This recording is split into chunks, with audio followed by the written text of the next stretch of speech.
আমরা কথা বলছিলাম যে গণভোটের রায় সেটা বেশি গুরুত্বপূর্ণ, সেটা বেশি ভ্যালু রাখে নাকি আসলে সংসদ পুরোটা, সেই জায়গা থেকে যেমন আমি এখানে শেষ করি, গণভোটকে আমি গণঅভ্যুত্থান বিরোধী বলেছিলাম। এখানে আমাদের আলোচনা হওয়ার কথা ছিল, যেটা এনসিপিও প্রথম দিকে ছিল, পরে তারা কেন এদিকে চলে গেল আমি জানি না। আমাদের আলোচনা হওয়া দরকার ছিল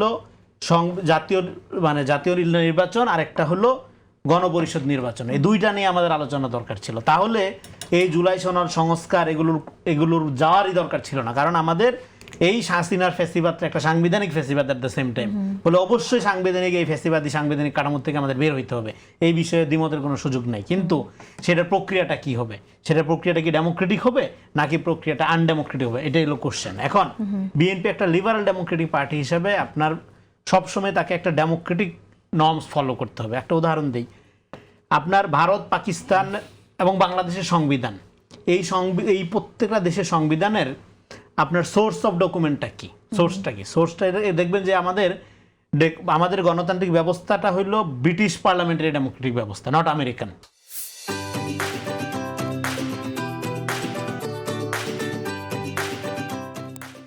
আবার কিছু কিছু জায়গায় আমেরিকান জায়গায় তারা পরে রক্ত করছে। কেন?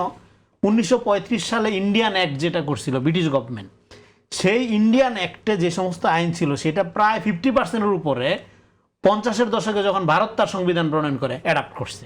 সেটা ব্রিটিশ আমলে কিন্তু করা, যেটার বিরুদ্ধে তারা অসহযোগ আন্দোলন কত কিছু মানুষের জীবন ক্ষয়ের মধ্যে দিয়ে স্বাধীনতা অর্জন করছে।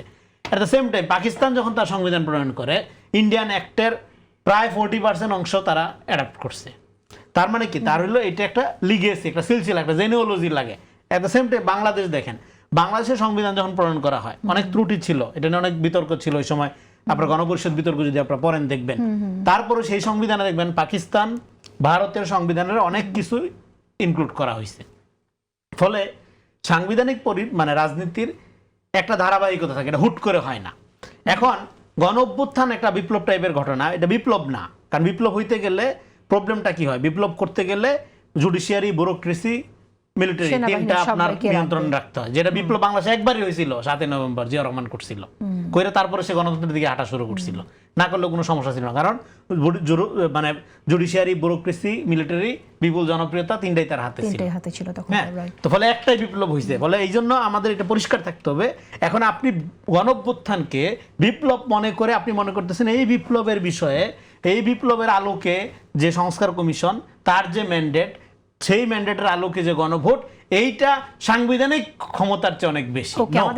এটা বেশি না, কারণ হইল পার্লামেন্টারি ডেমোক্রেসিতে পার্লামেন্ট জনগণের প্রত্যক্ষ ভোটে যেহেতু নির্বাচিত হয়, জনগণ যেহেতু সার্বভৌম ক্ষমতার অধিকারী, এবং এই সার্বভৌম ক্ষমতা যেহেতু প্রতিনিধিত্ব করে পার্লামেন্ট, ফলে পার্লামেন্ট হইল সমস্ত বিষয়ে আইন করার এখতিয়ার রাখে। একটা বিষয়ের গণভোটে 100% মতামত আসলেও সেটা পার্লামেন্টের ক্ষমতাকে সুপারসিড করে না।